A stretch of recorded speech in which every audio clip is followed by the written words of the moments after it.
Everyone, I hope you're all having a good week so far. I'm just here with a review of the Oculi Occultati tarot, which came into my life last week and has really surprised me as a deck. It's not at all what I was expecting. I'm having a really amazing experience of it and wanting to share this deck with you. Some of you might have seen me reading with it over my past few videos as well. I found it incredibly easy to work with and very surprising in terms of the amount of information that's coming through from it. So I'm going to take you through the deck card by card, and then later on in the video I'm going to make room to pull cards for those who are watching. Hi Tina, thank you for tuning in. So I'll get you started by showing you the box first of all. I don't know if you can make this out clearly. There is this wonderful holographic lettering on the box that is appearing just in front of this image, which comes from the Fool in this deck. As you'll see, that repeats on the top of the box as well. The deck is by the Polish artist Radomil Boguslawski, and as you see here, published by Scarlet Imprint, the occult publisher, 2018. And it has been an absolute pleasure to work with this deck so far. So I'm going to take you through this, and then we'll have time at the end, obviously, for a few readings as well. Get you a better idea of how the deck works in practice. So opening it up, the first thing you notice is the size of the deck. The cards are absolutely huge in every sense. It's like holding a brick, essentially. It's a limited edition deck. This is number 344 of 900.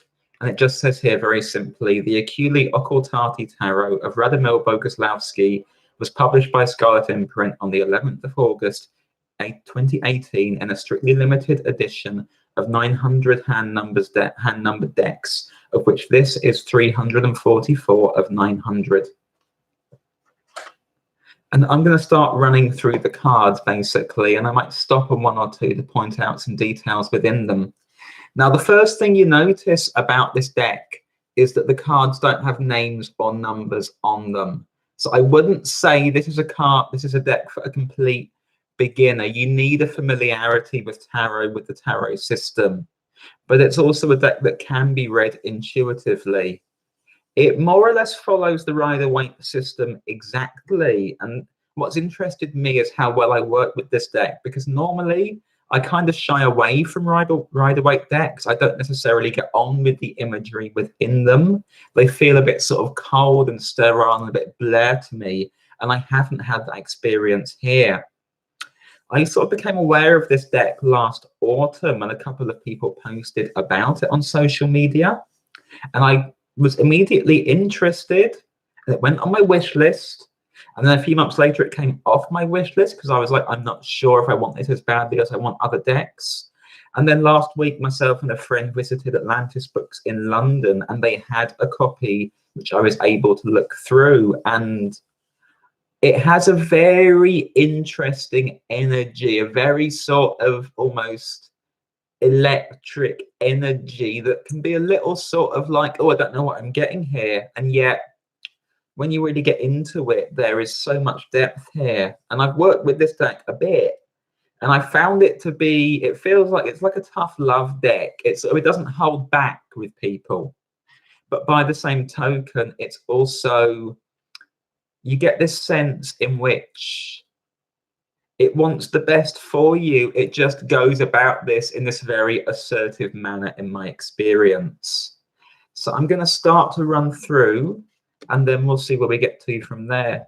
Thanks, Tina. I have Tarot de la Nuit as well. I find that deck to be really straightforward. It gives really direct answers. I struggle to get depth from Tarot de la Nuit, but I find if I just want to like get to the heart of the situation, what is this for? What does this person think? Where is this going? This kind of thing.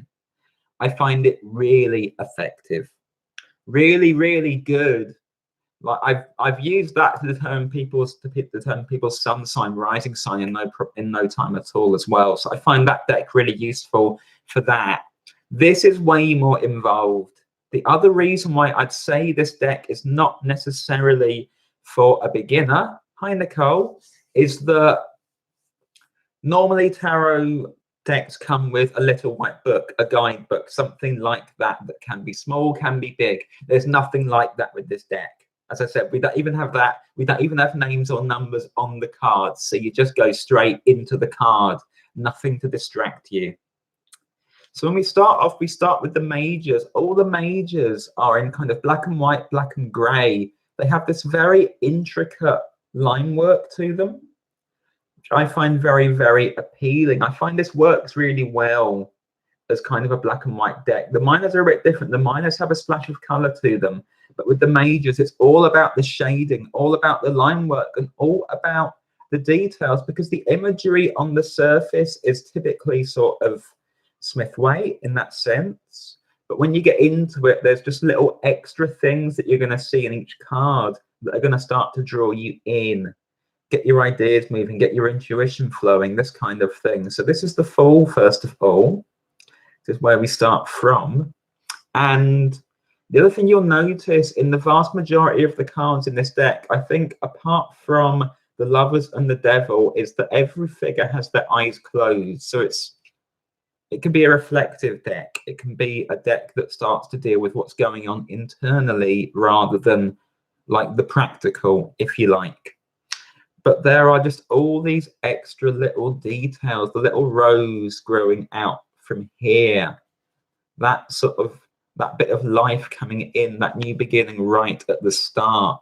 And there's so much more. I could like be here for ages, but it's also the shading is such that you get drawn in other ways as well. Even the dog of the Fool is very, very muted there, but very, very muted. You know, you barely notice it until you really get into it. So all the classic imagery is there in that sense, but it's gone about in quite a different way. The Magician, and again, it's a calm magician, it's a focused magician. He looks very, very intent, this magician. Very, very intent, maybe impatient. I mean, this is sort of like, I sort of feel like this is somebody sort of like at a bar or something who's like, come on, get on with it. And maybe this is the approach to the universe here as well, like no time to waste, like, come on, I know what I want, I know what I need, I know who I am. Let's get to this. It's that sort of energy with the Magician, I feel. And, you know, it's like everything's in place, but yeah, there's this slight intensity as well. Coming up after that, we have the High Priestess. Very, very typical High Priestess in some ways. Most things are there. She's obviously, in this case, you know, there are trees. She's outdoors. She's connected to nature in that sense. The book very simply reads tarot. And there is this, you know, there is this old wisdom that is coming through from her. The Empress is a bit different. She has this almost like dispassionate or bored look to her. Very intent, very focused. But you're going to have to do some work to get her attention, to get her warmth. The love is there, but you need to do something to sort of pull on her, I feel. And I don't know if you see the small beast there as well, reaching out. So there's this softness, intentness, and so on. It's almost like a stony face, as the Queen of Swords might be. But then there's the more active side over here as well that I'm noticing. And again, you know, she's holding this wand, so the power is there anytime she wants to use it. The Emperor. And again, I mean, there's a lot of imagery there you might associate with an emperor type figure. But, you know, it's laying the structures, it's holding that in his hand with the apple as well. So the wisdom is there, not too fast to move or anything else. Very typical emperor, but it's hard to express when I actually read with these, the feelings that start to come through, which kind of move beyond this. The Hierophant, kind of very typical high priest figure in that sense. It's going to lay down the law to you, this kind of thing. Now, the Lovers interests me. The Lovers is the first card that I stopped on when I was looking through these. Firstly, because I find the balance interesting in terms of gender as well, because there's this figure turning away in the background. So there is, the Lovers traditionally is the choice, the decision. It's a decision that happens on a mental level. It's not, a lot of the time when people start depicting the Lovers now, they get very into the romantic side of it, the passionate side of it. This is more understanding and deciding whether you commit, whether you turn away. That's the choice that opens. And then there's more going on. But you can see this relaxed figure just up here, who I hadn't even noticed before when I'd looked at this card until just now. Huge amount going on, but there's this understanding here. It's like these could be two people discussing something very serious, offering understanding. Maybe in a bit of hurt, but it's moving things to that space.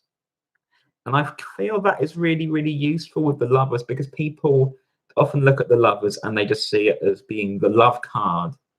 And it's not really. That's in there, but it's so much more than that. When we look for romance, we look more to the Two of Cups. We look to true love. We look more to the Two of Cups. This is far, far more about support, commitment, and everything that goes with it, or the alternative, which is to turn away and go somewhere else, and that's the choice being made. The Chariot is very, very powerful. And yet, for anyone who's wondering, there are a lot of breasts in this deck. So if those bother you, you'd better look away. But that's there, obviously, as they were in the Smith-Waite deck as well.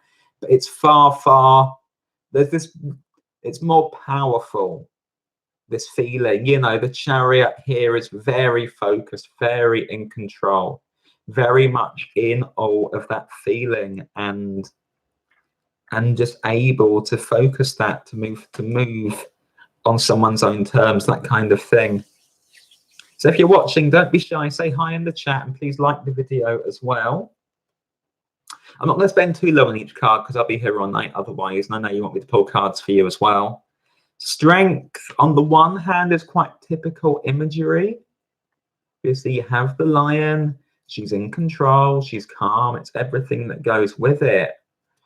But with the kind of backdrop, it's like there has been this flurry of movement to get to this stage, or is this flurry of stuff going on beneath the surface, and that's being calmed. But there's no denying that it's there. It's just not allowing it to rule things. You know, the power of the lion, the power of the feeling and the emotion involved in there is very, very prevalent for me.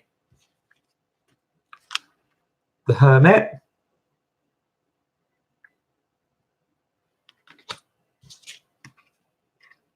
The Wheel, very, very interesting for the Wheel as well. I could be here for a while with this card, I feel, because yes, there is riding it. There's also this kind of like this falling down, this collapse, which is the other side of the Wheel that isn't always there in these depictions, but that's there. You know, the wheel goes round. That means that sometimes it's turning the right way for you. Sometimes it's turning you very much away as well. All of that kind of figures here, along with this beast here. You know, is this a wolf? I feel it's a wolf. You know, and being able to calm that is kind of like, you know, kind of essential to accept what you're getting with the wheel as well, to accept where that's turning you to. Justice. Far more typical. I said it's a Smith-Waite deck, so strength is 8 and justice is 11 in this deck. Doesn't matter too much because the cards are not numbered, the cards are not named, so you get far more straight into the imagery. But I feel that justice is 11 in this deck. It's a very 11 numbered justice feel. The Hanged Man. Very much kind of swinging free, almost falling free potentially, you know, complete surrender. Death feels quite typical in some sense. I'm interested, obviously, in the way that the cloth is covering the horse with the horns and everything that goes here. the flowers or leaves that are emerging as well. Temperance, and it's as patient a temperance as I've ever seen with the angel here. Very, very patient approach. And again, the line work for me is just it's so intricate. And, you know, I'm not spending too long on each card, but there's so much to be pulled on there. And, you know, yes, there is the alchemy, but there's also something being spilled out, being spilled onto the ground as well. So there's still an impact. Even during this patient stage, you don't kid yourself that nothing's happening, because it really is.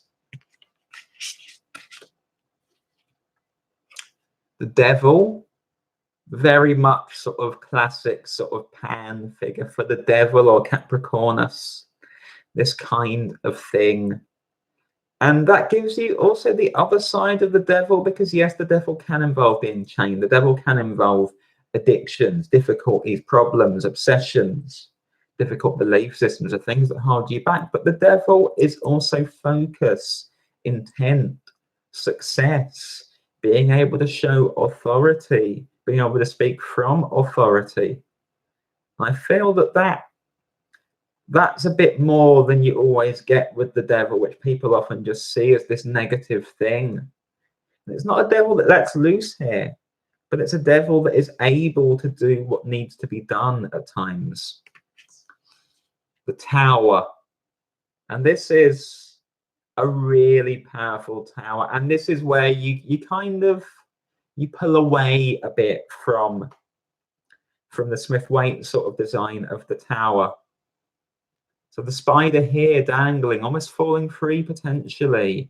But what you have here far more is that this feels like that raw Martian energy being expressed on the situation. The tower's correspondence is Mars, and there is lightning there, but it's almost like the lightning is being directed by force of will. And there is so much. And this looks like a building tower. It's like a tree almost here. And it's like, if this is a tree and this is a tree figure, then there's the lightning coming down, but there also being this acceptance of it and the inevitable change that comes with it.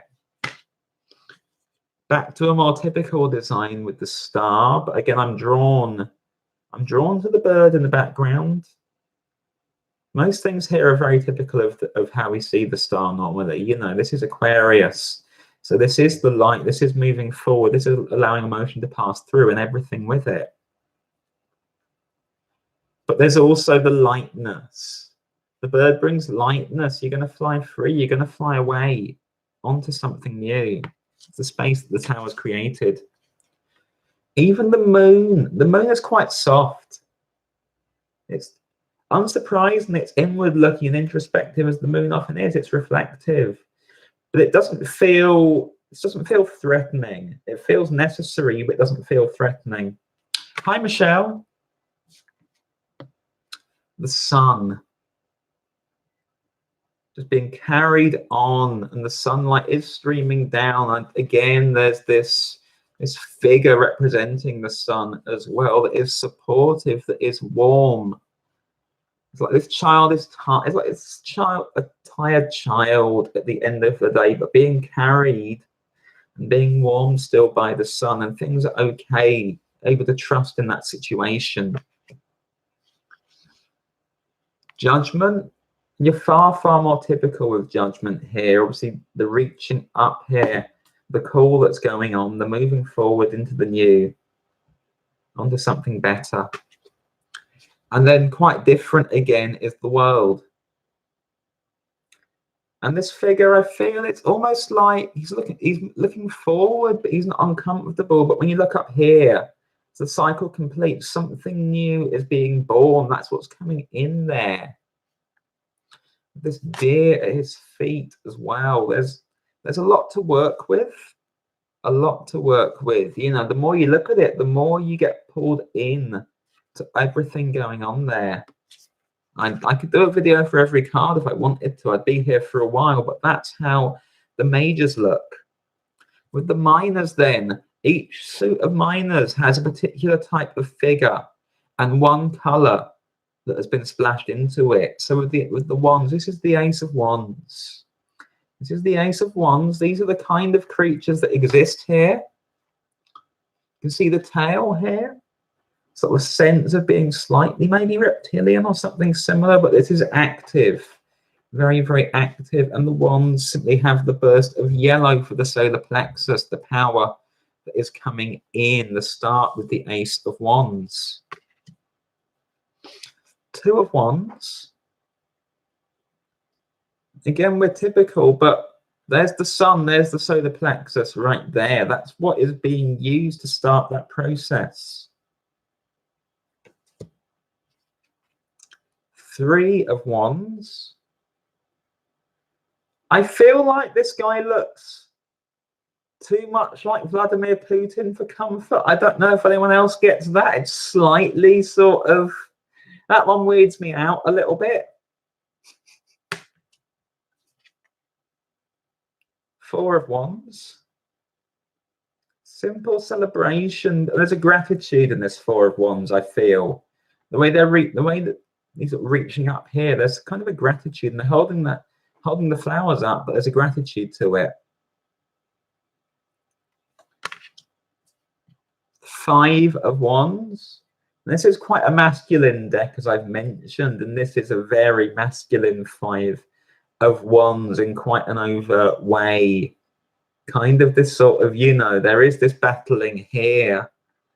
This is interesting because they're kind of fighting up here. This is like, this is a bit more playfully sort of beating him over the head. He's looking away.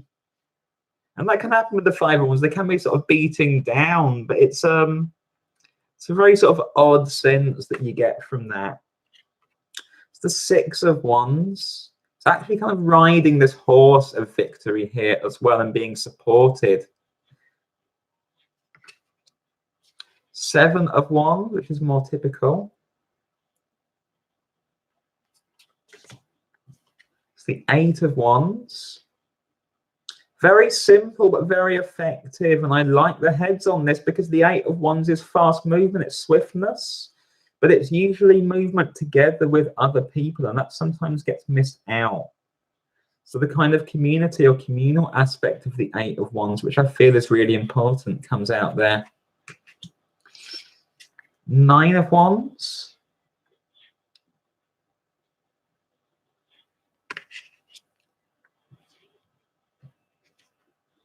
Ten of Wands. So the court cards, we have the Page of Wands. And the court cards with this deck, you have to identify mostly by their clothing. So the pages are kind of kitted out in this way. So dressed quite youthfully, essentially, is your main clue. The Knight of Wands, and all the knights in this deck are riding some kind of beast, have control over some kind of beast in this sense.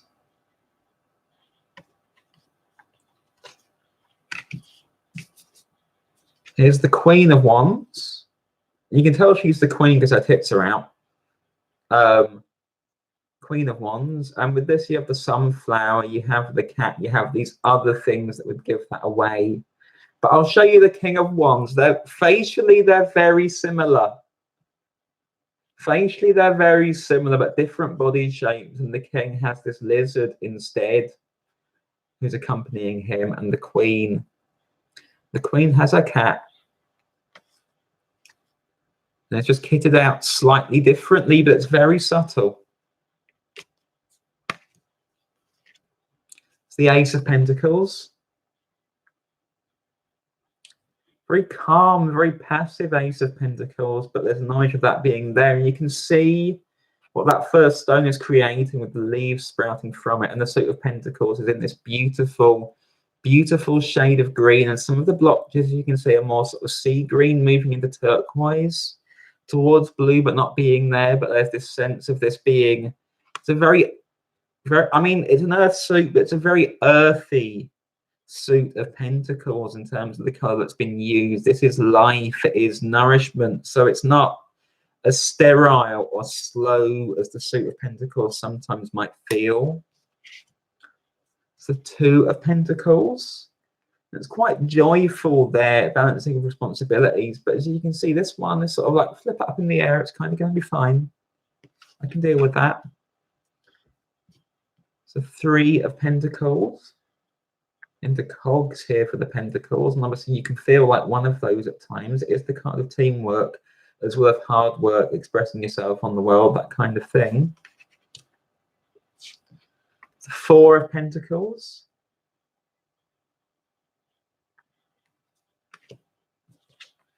Five of Pentacles.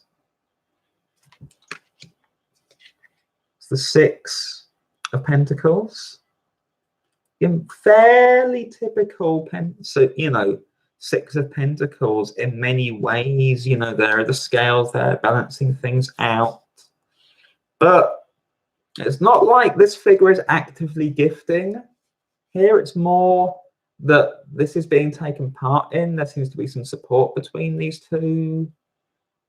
And that's just flowing more naturally. The Seven of Pentacles.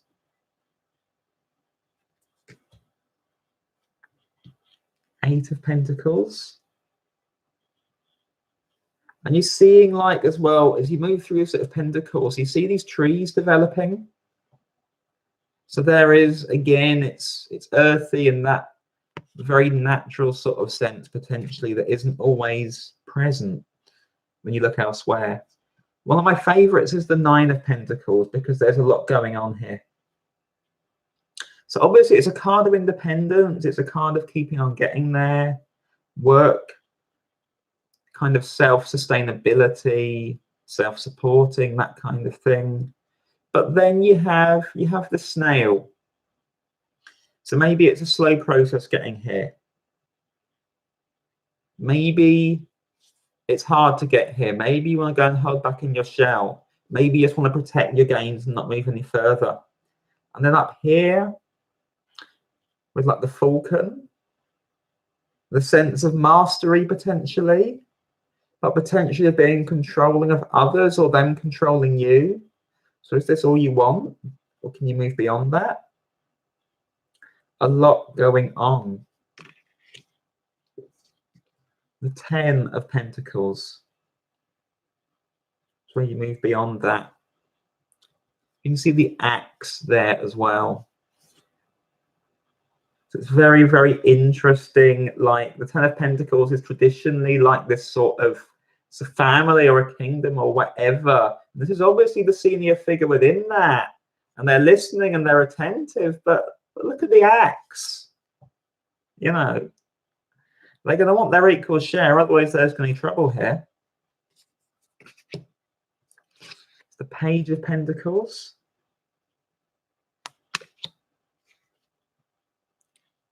Here's the Knight of Pentacles. Very relaxed Knight of Pentacles, just allowing things to develop. I mean, the Knight of Pentacles is the slowest knight, but he's very passive here. The Queen of Pentacles, and I am drawn to the hair. I am completely drawn to the hair. I have a huge thing for brown hairs and what they represent. And seeing that there was a big pull on me with this deck in so many senses. I mean, I can tell you have a thing for brown hairs because, well, there you go. So seeing that there was kind of like, oh, that's there for me. There's the King of Pentacles.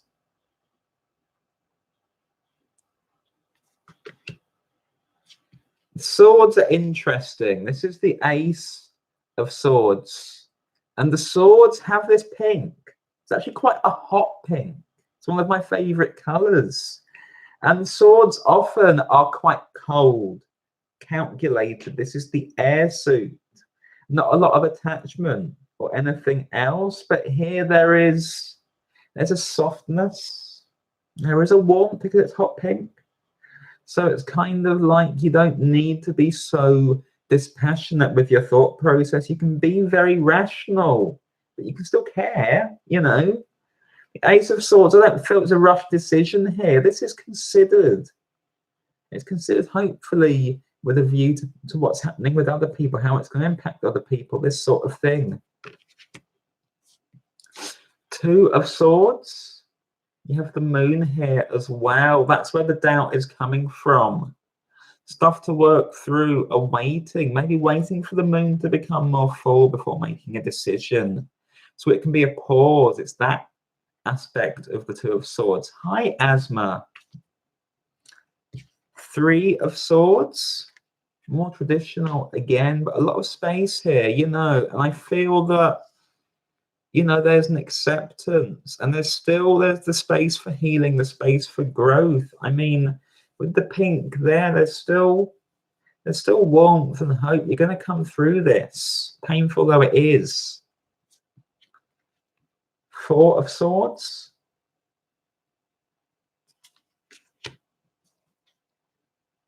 Five of Swords, and it's a busy Five of Swords, this. Busy Five of Swords, a lot of power for this figure. Are they going to use it fairly?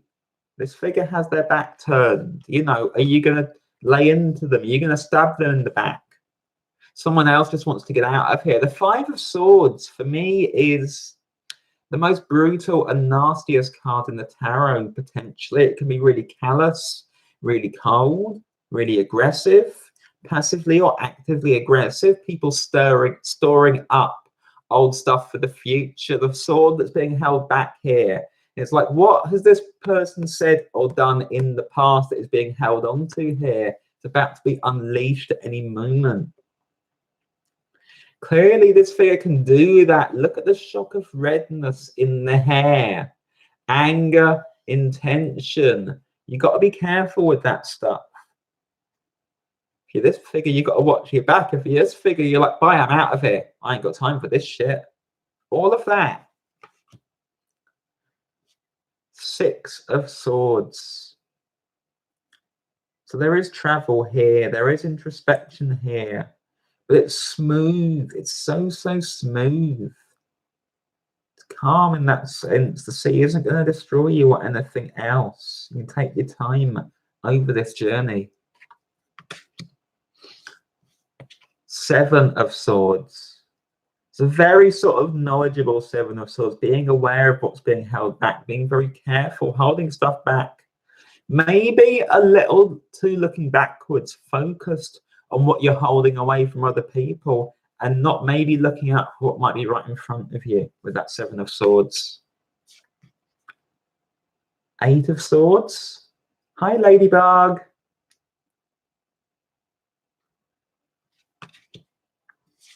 Nine of Swords, and it's a bit more typical, this Nine of Swords, but I don't know if you can see like the handles on the swords here, because you might miss this. They're like dragonflies. I feel that with that, it's like with the Nine of Swords, it is these thoughts invading you. It's like having dragonflies buzzing around your face, and these are beautiful things, but not when they're right on top of you and annoying the hell out of you, basically. That's what I get as the first sort of thought there. But a dragonfly is also, it's a very sort of ethereal being, if you like. So there's still potential to come out of working through the stuff, dealing with it, but not when you're right overwhelmed by it, not when it's right on top of you. And there's the Ten of Swords. It's the Page of Swords. The Knight of Swords. The Knight of Swords in this deck is riding a dolphin. One of the wisest of creatures. And sometimes you see the Knight of Swords and he gets right in your face. Right in your face, won't shut up. Go straight from thought to action. There's no disconnection. This is a bit different with this Knight of Swords. I feel like this Knight of Swords really considers things a lot more. Much calmer. Again, the eyes are closed in most of these cards, so there's this calm in that sense. I'm going to move on next to my favorite card in the deck. This just blew me away when I picked this up and looked at it for the first time. This is the Queen of Swords in this deck. And isn't she wonderful? Isn't she everything you could look for in a Queen of Swords? So just intent and focused and dispassionate. This head's been taken. This head's been taken without even a second thought or a drop of emotion. And she's dangling the head disdainfully, but also daintily. There's like this class to her. There's this kind of Alice in Wonderland Red Queen thing to her, but also a calm that goes with it. You know, she's not somebody you want to pick a fight with. She is obviously dressed absolutely impeccably, as she would be. Little butterfly clip to her hair as well. So no one's getting out of her sight.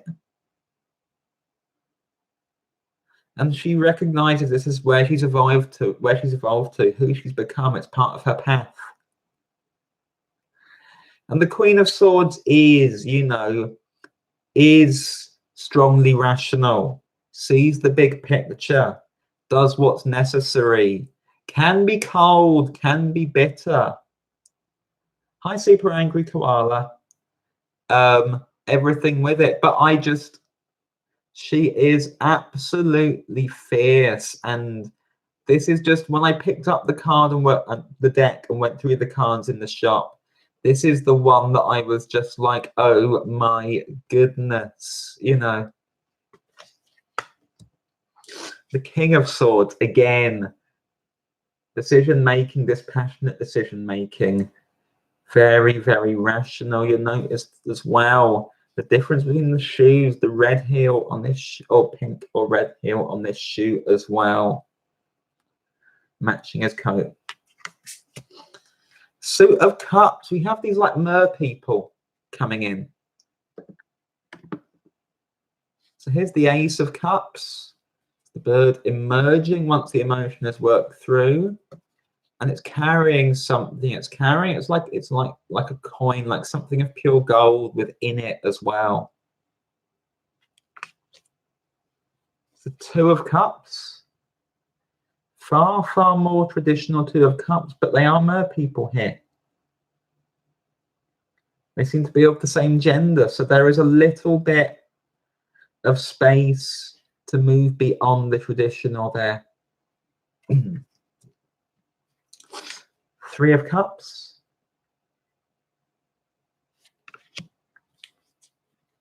Four of Cups. We're still quite traditional here, but there's, again, it's the background imagery. It's what you see happening. It's a lot to get into when you're actually reading with them. So Five of Cups. The one that's been spilt is just fading out of existence here. The Six of Cups. You notice this one wilting here. This flower coming out of this cup, which for me kind of allows for the more sort of darker, more sinister aspect of the Six of Cups, because yes, it's the card of childhood, reunion, past lives, but not every childhood is happy and not every past life is happy. And so you need to be careful with that. You need to be careful that things don't turn sour with the Six of Cups. Seven of Cups, very busy Seven of Cups, to say the least. Eight of Cups. And like, even the moon has given up at this stage, does not look happy. No wonder he's turning away. The Nine of Cups. And the Ten of Cups. And they don't look that happy. They're complete. They don't necessarily look like that happy, but they're looking upwards. There is gratitude there. You just need to get a bit deeper to see it. And sometimes we can reach a 10 of Cups situation, not realize we've got there and not feel that grateful, but that is there. The Page of Cups. It's the Knight of Cups. He may not be intent. The creature that he's riding is more intent than he is. He's going to get there. But he might not be quite so fly by night as a typical Knight of Cups, which they sometimes can be. The Queen of Cups, a psychic figure in the deck, and she's showing it here. Bye, Ladybug. And finally, the King of Cups, the emotionally mature figure, right there with everything. And that is all 78 cards in this deck, and it's a deck that I love to bits already. I've had a very interesting time reading with it, and I'm going to start pulling cards now for anyone who'd like me to. If you have a question that you'd like me to read for you on, I'm very happy to do so, so as I can show people how this deck works in practice. But as I said, I found it to be a tough love deck. I found there to be a lot in the cards that you don't necessarily notice. This is the card back, by the way. Plenty to get drawn into there. Very bubbling, very, very active in that sense. But yeah, it's kind of a tough love deck, but there's a lot to get into, and I feel it wants the best for you, and I feel it feels like a masculine deck, but there is still a softness and a caringness to that masculinity. If you'd like me to read for you on anything, because there's a few people here, please pop your questions in the live chat. Or if there's a card you'd like me to go back to and focus more on, I'm happy to do that as well.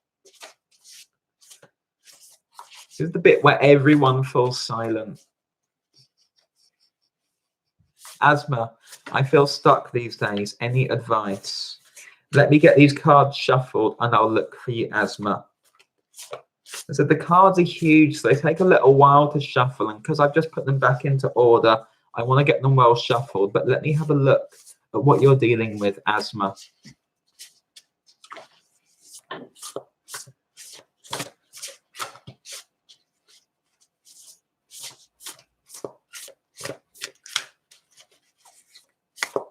Asthma, I feel stuck these days. Any advice?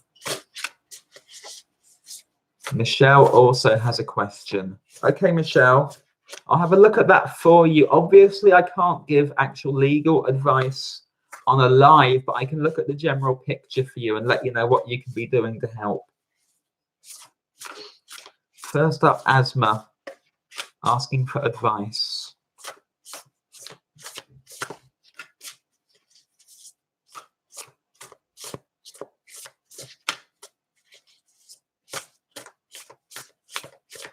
Okay, Asthma.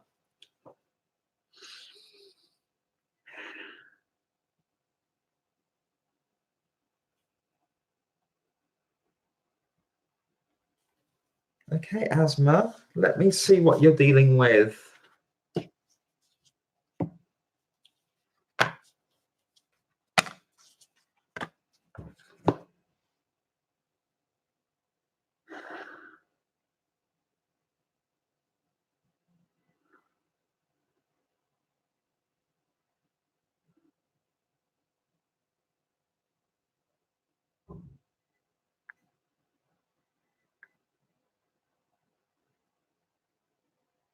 Okay.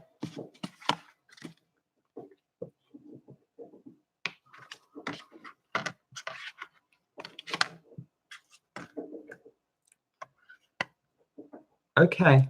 Okay, Asthma.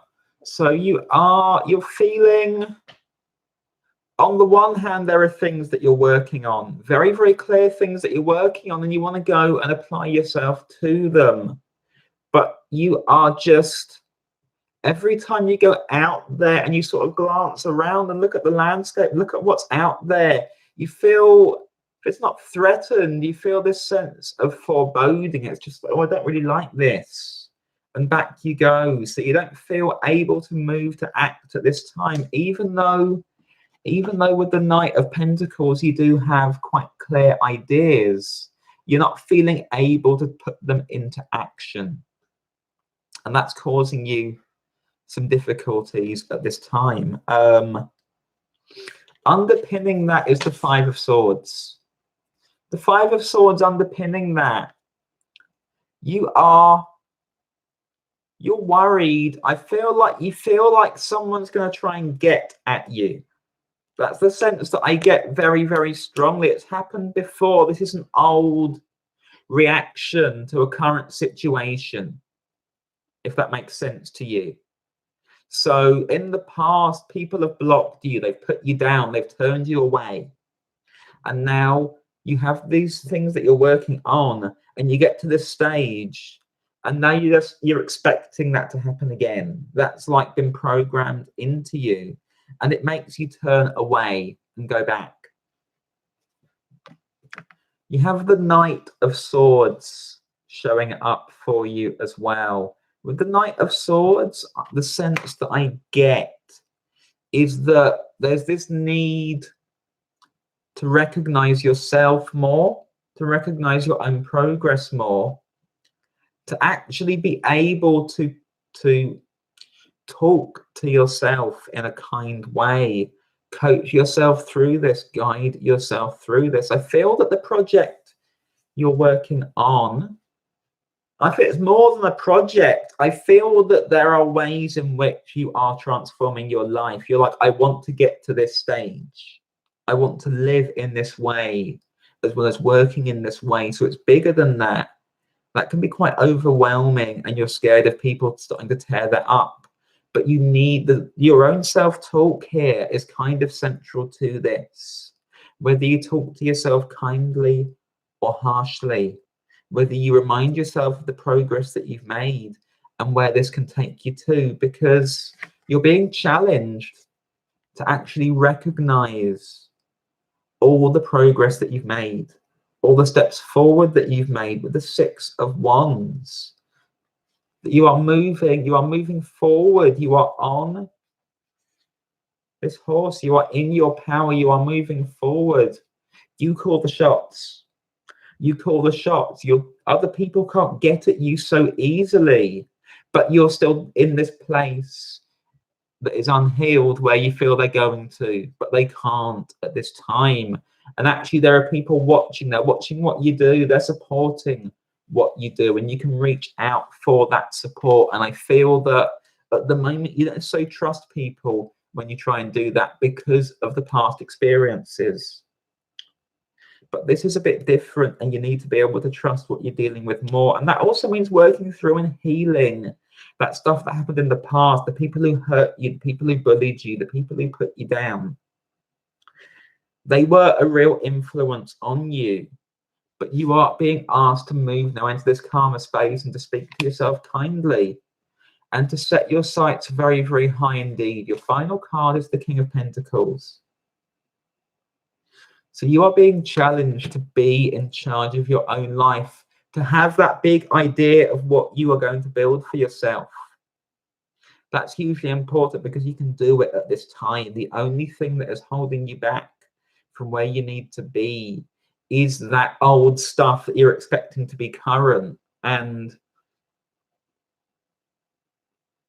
yes, you're looking to both ways before crossing the road, but then if the coast is clear, you don't need to check again. You're able to go, and it's going to start to come together for you. All you need to do is have that commitment to yourself and that celebration within yourself of what you've achieved, and if necessary, reach out to other people to support you, to help you as well, to help you with messages that you can then incorporate into that self-talk. I hope that makes sense to you. I hope that helps you. Coming up next is going to be Michelle. Michelle Negron. I am worried about my Cappy nephew legal issue. It sounds like a lot, Asma. I feel like You know, you may need some coaching to help you through this at times, but a lot of that is coaching you can do for yourself. Thank you so much. That's really kind of you.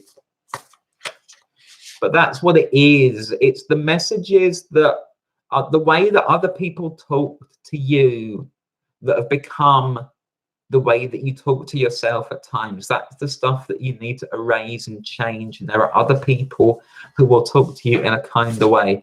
Hi, Queen Potato. Please feel free to ask anything you'd like that I can help you with.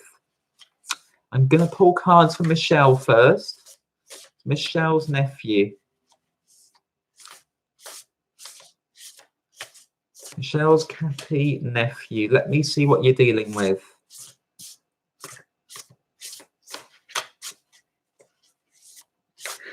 Michelle's nephew.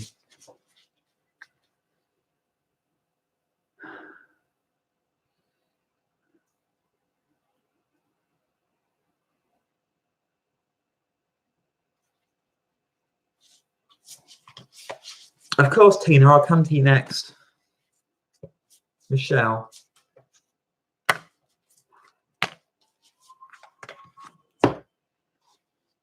Hi, Anika.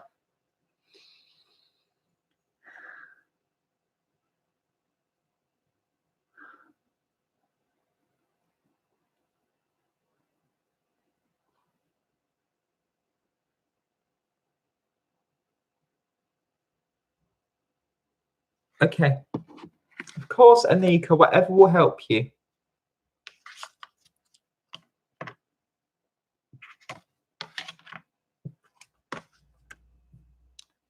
Okay. Okay, so Michelle, when I look at your nephew's situation, it's like he bit off more than he can chew, and he knows that he bit off more than he can chew, and he's having these difficulties as a result. And this is putting a strain on you. I'm going to look at how it affects you more than that and what you can do about it, because the first card showing up is the Ten of Wands. Heavy, heavy stuff. Weren't prepared for this, but it's there. In your subconscious is the Queen of Wands. So you want to be warm. You want to be the source of warmth, of encouragement, of light, and you want to encourage your nephew in this practical way. But you're struggling with it. Part of this is your nephew growing up and having to take responsibility for himself and his own actions. That's why death comes in. This is transitional, it's transformational for him. It's heavy. It's very heavy with the Ten of Wands, but it's also transformational. Now, coming in with that, we have the Chariot. So there needs to be balance here.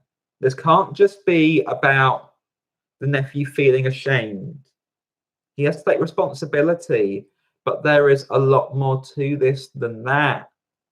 And when I say he's growing, he's expressing. Sometimes he's not going to express healthily, and you're dealing with that. You're dealing with that, and you're trying to be warm. But there's an extent to which you need to release him a bit to do that. So as you can also do your thing, your final card is the Eight of Cups. So in that sense, you can still love and still support. But what you can't do is live through this for him. You can't take responsibility for him in this situation. You have to allow this to be a process of growth. And that doesn't mean that there's no support at all. But he has to become responsible for his own life with what he's dealing with. It sounds very messy and uncomfortable, and I feel there's a lot more to this than meets the eye. But I feel like he's had this huge shock over this, or you've had a huge shock over this, but there is growth that is going to go on. But there also has to be a sense in which you don't take full responsibility for what is not yours as well. I hope that makes sense to you. There's a few more questions coming in. Let me see which direction I'm drawn here. Okay. Tina is asking for a message from Spirit. Let me have a look for you, Tina.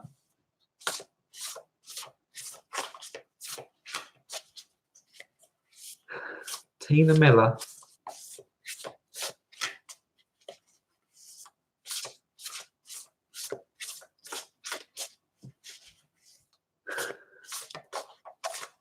First card has jumped out.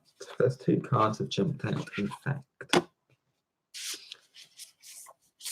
Tina Miller.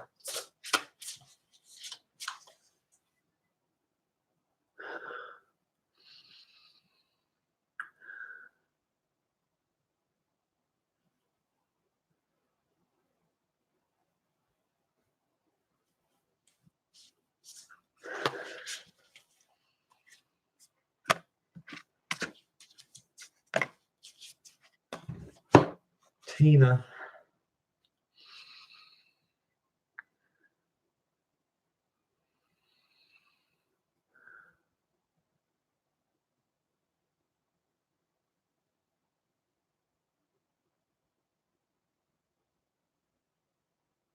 Okay.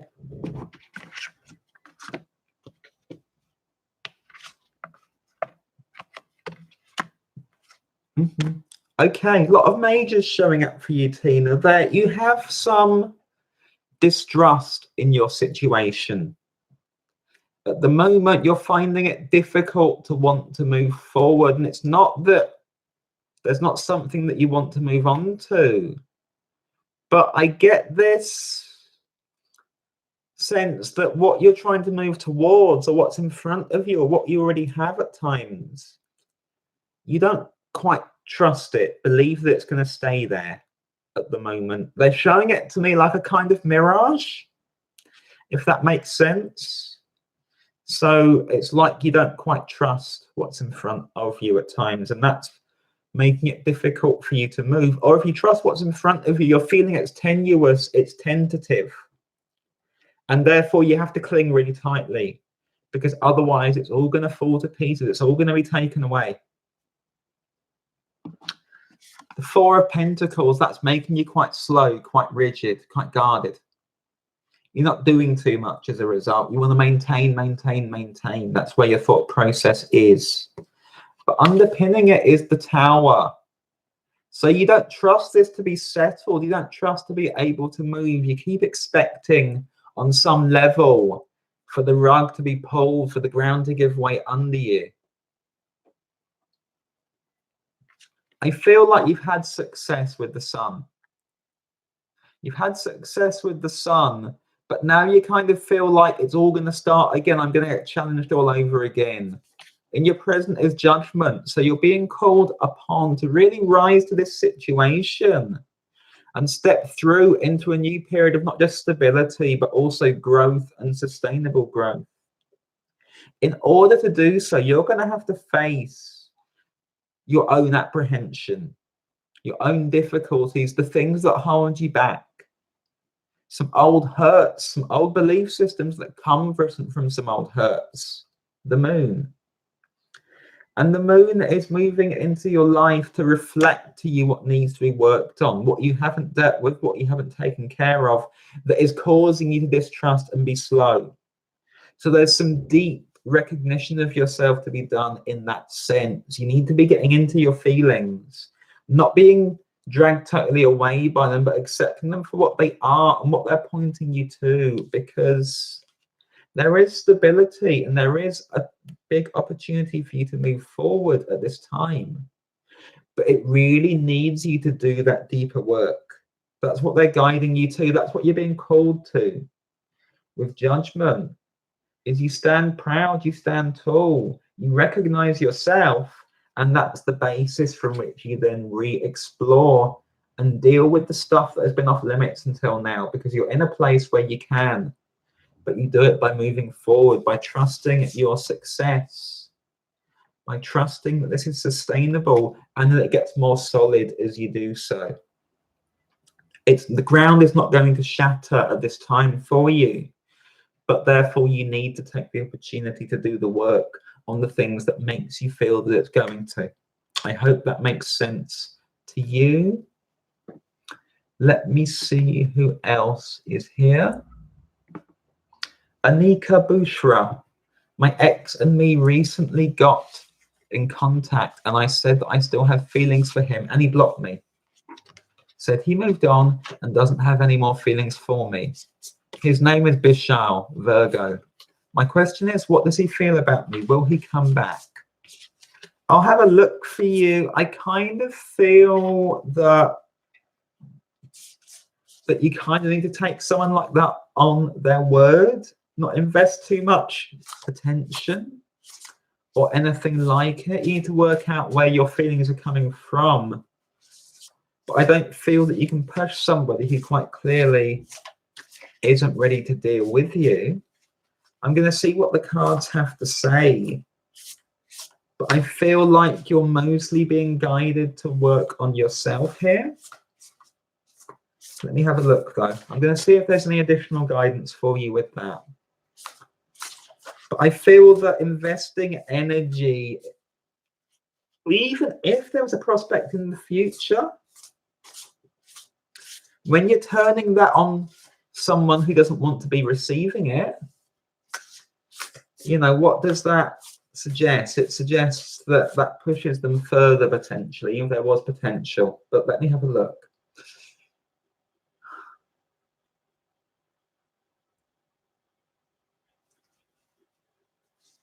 Okay, so what are the cards going to give us to add to that?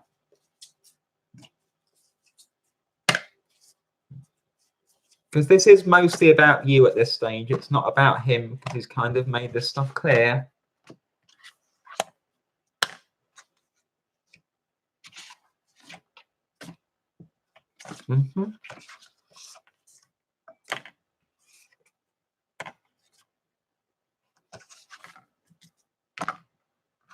Yeah. You got to move on past this. Not because there's no hope in the future, but you got to detach from it.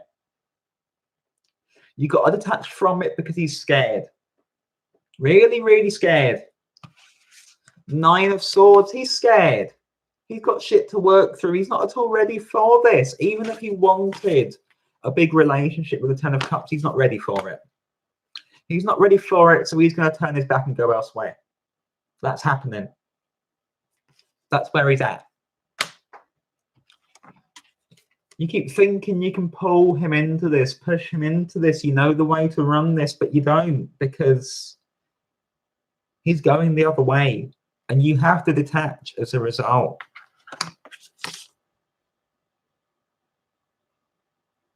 You're a bit dispassionate towards him. You're actually a bit disrespectful towards him for not respecting his wishes. And there is a need for you to rise to the occasion and do something different. Move away from this for your own good. This was a good thing in the past. This may even have been a karmic relationship, but it's not there at this time. It's not there at this time because he's not able to deal with it. He's too scared. And the more you push, the more he's going to go away from you. And you won't have a friendship either. And that's not wonderful. That's not wonderful. You see, with the 8 of, this is the release for you. The 8 of Pentacles is the release for you. It's where you move away from. You cannot keep hammering away, hammering away, hammering away, because all you will do is smash to bits what was there, essentially. You move to the 2 of Wands instead. You go and start something else. Do what you need to. That doesn't therefore mean that nothing can ever happen in the future, in this or any other lifetime between you. But this is about you moving on with your life. Moving on with your life and not attempting to control a situation when someone said what they want to happen, because it will just push him away further. And that's not going to help anyone. I hope that makes sense to you. If anyone would like to book a full personal reading with me, all of my details are in the box below. I'm very happy to work with you to help you. I'm sorry if that's like there's a bit of harshness to that, but this is the sense, is that it's the Eight of Pentacles there. It's that hammering away. It's the Queen of Swords as well, because what she implies is that you might be getting a little bitter. Please feel free to get in touch anytime, Anika. The details are below. You can book on my website. That's no problem at all. I'd be very, very happy to work with you and help you through this in some more detail as well. I'm going to see if there are any other requests for questions at this time. Okay. In this case, I'm going to thank you all for tuning in. Thank you so much for indulging me working through this deck. Thank you all for asking questions, giving me a chance to read for you. Please, if you haven't already, please like the video, please share the video, please comment on the video. All of that helps. If you'd like to book me, you can do so. If you'd like to make a donation to me or give me a tip, you can do so. If you'd like to follow me on Facebook or Instagram, you can do so. You can sign up to my email list, where I produce free weekly tarot scopes, and that gets you 10% off your next reading. Please feel free to get in touch with me for any other reason. If you'd like to know more from me, like to collaborate with me, like to book me for an event or anything else, all of that is possible. Please check out my video for Pisces season, also in the box below. Please follow, please subscribe to this channel. Please subscribe to Carnine Love and Friends, where I also read live twice a week, where I work with an amazing group of psychics and healers. Thank you all. Have a wonderful, wonderful night. I'm sending love to you, because I know this time is a little bit, being Pisces season, it's emotional, it's a bit confusing at times. Remember to ground and remember to be kind to yourself, and occasionally to just check in with reality, because it can be a very hazy time. Thank you all. Have a great night.